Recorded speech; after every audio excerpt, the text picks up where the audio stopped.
So don't get snippy with your stylist, or you could wind up in hot water. One customer learned that the hard way, and now her ends aren't the only thing that need the damage control. Here's Dear Snarky, who has her work cut out for her. You'll find out why when you hear this letter.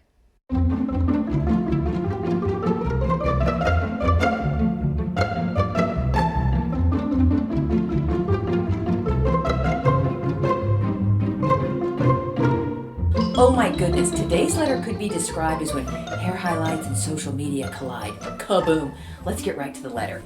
Dear Snarky, my hairstylist has taken to social media to try to ruin me.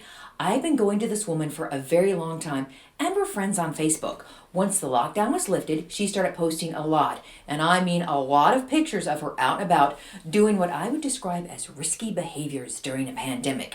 She's been to a ton of bars, a couple of huge Branson pool parties where no one was wearing masks, and on and on. Based on this, I told her privately that I was going to have to cancel my hair appointments with her for the foreseeable future.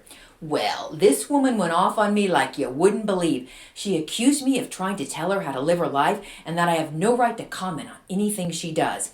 Then, a couple hours later, she's on Facebook dragging my name through the mud. I don't know what to do. I talked to my boss for advice and to give her a heads up about what was happening, and she said I should just ignore it and wait it out. What do you think, Snarky? Signed, Freaked Out. Well, dear Freaked Out, here's my advice. And I'm leaning towards doing exactly what your boss told you.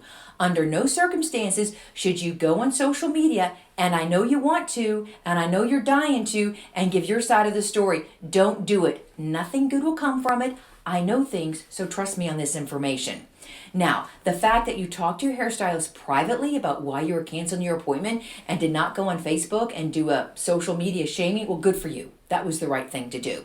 Now, would I have been so candid about why I was canceling my hair appointment? No, I would not have been, because I like to do something called hashtag confrontation avoidance strategy. Get to know it. It's a really good thing to do.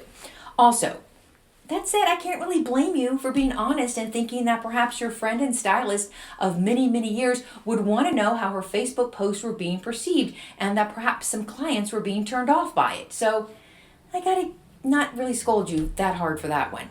Now, as for this woman having a meltdown, well, from a business perspective, she is a goober. Clients don't like to see that. They could be, whoa, she's dragging the client. What if she starts dragging me? So not a sharp business move at all. Plus, she sounds mentally unhinged, and no one wants someone close to them with scissors, very sharp scissors, if they're not all right in the headspace. So not a good move on her part. Now, as for what you can do, yeah, I would suggest that you stay strong, stay off social media. Repeat that after me, off social media. And yeah, girlfriend, you're going to find yourself a new hairdresser. And when you do, try not to become social media besties.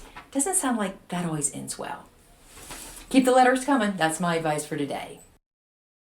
Facebook conversations does not always end well. Dear Snarky in the Suburbs, bringing you 21st century advice with an attitude. And of course, you can always message Sherry right on Facebook.